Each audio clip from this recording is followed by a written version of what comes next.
Hi, Joni here. Is China going to invade Taiwan? That will be the topic of today's video. First, a bit of background. The historical split between China and Taiwan dates back to the end of the Chinese Civil War in 1949. After years of conflict, the CCP emerged victorious over the nationalist forces. They were led by Mao Zedong. The KMT retreated to Taiwan. They established a separate government in Taipei, and the CCP founded the People's Republic of China on the mainland.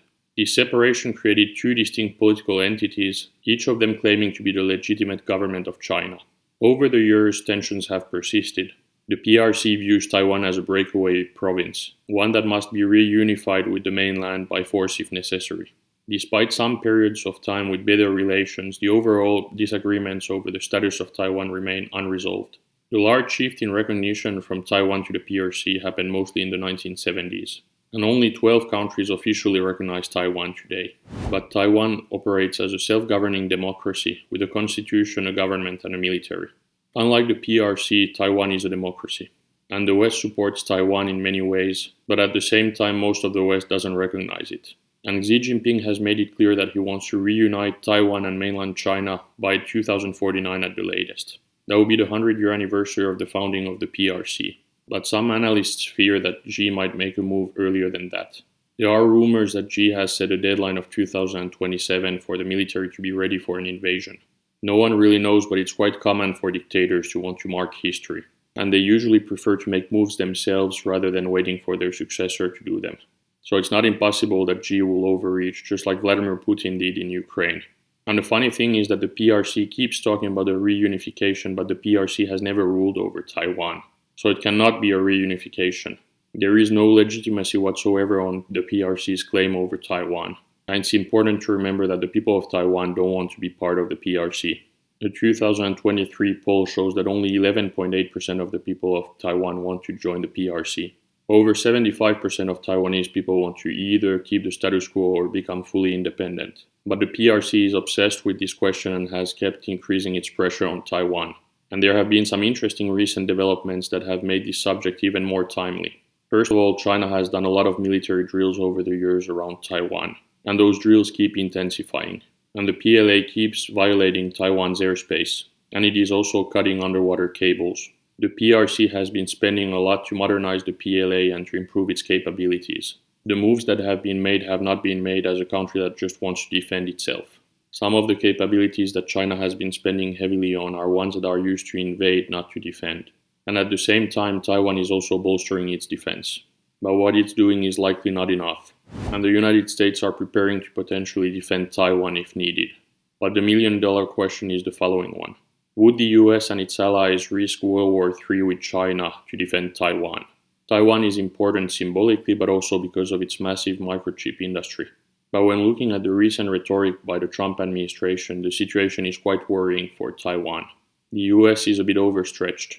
Trump is trying to pressure Iran right now. And because of that, up to 35% of American B-2 bombers are stationed at Diego Garcia right now.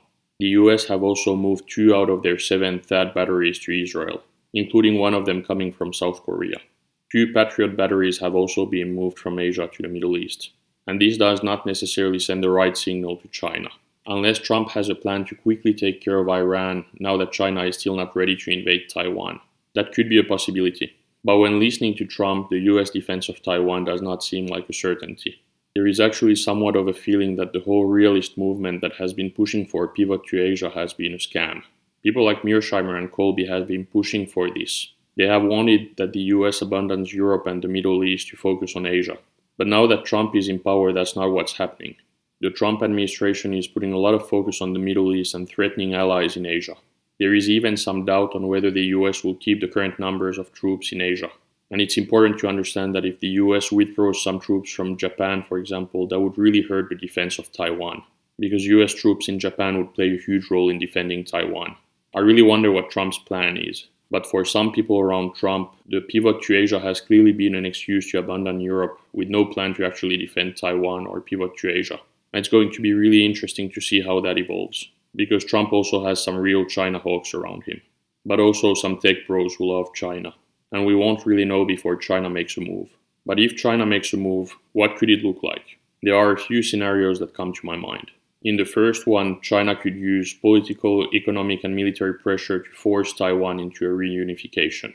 That's probably what Xi hopes for, and that would be the least risky one for China. But for now, it doesn't seem to work. Another scenario would be a blockade of Taiwan or a quarantine of Taiwan. Those two are not exactly the same thing. A blockade would completely cut off Taiwan, while a quarantine would mean that the PRC would only take control over Taiwan's sea and air borders, and would thus control what comes in and comes out of the country. Both of these strategies could be used to pressure Taiwan into reuniting with China. Another scenario could be a partial invasion of Taiwan in its periphery. Taiwan has many islands, some of which are really close to mainland China. It's almost impossible for Taiwan to defend all of them. If launching an actual invasion, it would be less ambitious but also less risky for China to make a move on the islands first instead of trying to take Taiwan as a whole. They could attempt to do what Putin did in Ukraine and take parts of the country and then try to pressure the country into submission after that. And finally, the last scenario that comes to my mind is an actual full-scale invasion of Taiwan. That would be very, very hard to do, but China is preparing for that. It would also be very risky. Mainland China is about 100 miles away from Taiwan, and Taiwan would see the ships arriving from far away. Unless the PRC starts with a blockade or a quarantine and then moves into a full-scale invasion. That could also be a possibility. But those are some of the key scenarios that come to my mind. None of them are easy to execute successfully for China, but none of them are also easy for Taiwan to defend against. And again, Taiwan does not want to be part of the PRC. Is there any scenario that I forgot? If there is, write them in the comments. Well, that was it for today's video. I hope that you liked it. If you did, please like and subscribe, and see you in the next video. Thank you.